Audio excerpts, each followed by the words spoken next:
I like your tattoos. What are those numbers on your arm? Oh, that's the date my dad died. He was a fireman. Died in a fire 17 years ago. Oh my God, I'm so sorry. Don't be, it's fine. Knock, knock. Who's there? Not your dad. Push a bit, little bit, roll it up, take a hit. You can't focus on Scott anymore, honey. He's 24 years old, Marjorie. Let that fucking bird fly, please. Don't worry, Mom. I know your daughter got smart and went to college and abandoned us. But I'm still here. I'm gonna be here forever. Yeah. People told me slow my roll. I want to become a real tattoo artist. Your work is mad inconsistent. Obama ain't right. Oh, I love your tattoos. This is my favorite. I've been dating someone for a little while now. The first guy you date in 17 years is a fireman, just like that? You don't think that's weird?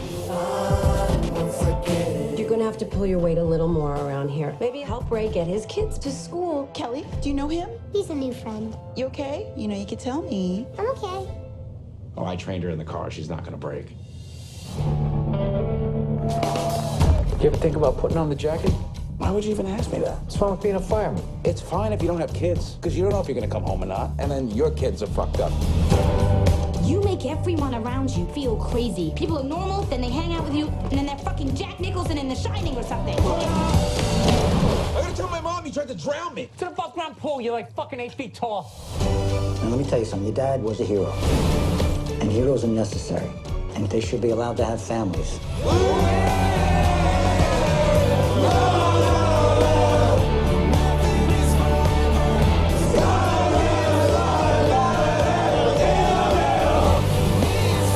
You gotta get your shit together. Time is passing by very quickly. Why do you think I smoke weed all the time? So I can slow it down.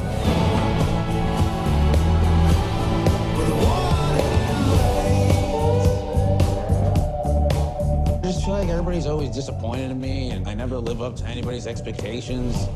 Hey, thanks for listening to all this. You're one of the few people who treat me, like a person. You're welcome.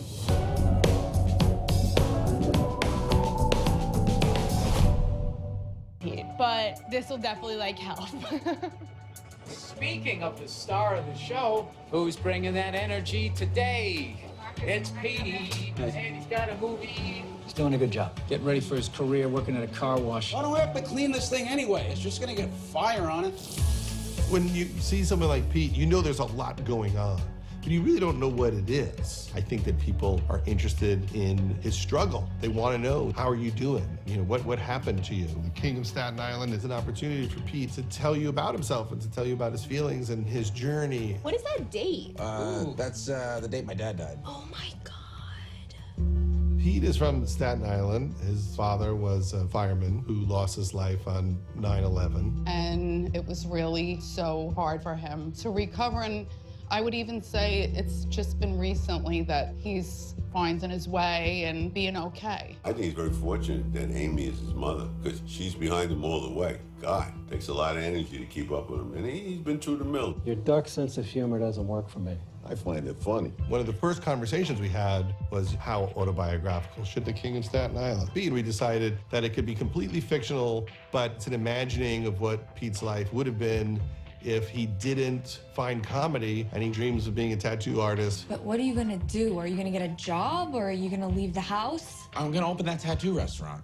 No, for real. It's never been done before. I looked it up. The movie is like my love letter to my mom and trying to end that part of my life. I feel like maybe we got to a place where we could finally let go a little bit. I think this movie has stirred up a lot of emotions for him, though, both good and bad. But I think it'll be therapeutic. This movie is about things that are very real to Pete, and there are a lot of real participants involved. John Sorrentino, who worked with Pete's dad, Terry Gaines, Colson. Ricky is Pete's best friend. His other best friend, Dave, wrote the movie with us. I really wanted all the people in it to crush more than anything. We got to put them in a place where they could hit home runs, and they all did. It's just so cool to watch this story finally come alive and watch Pete take something that's so vulnerable. I think a lot of people don't understand Pete, and this is a nice little look into his life. Something's really cool about someone admitting to themselves all the faults and all the realities of how they got to where they're at. I'm even curious to just get to know someone I feel I know so well more while watching this movie.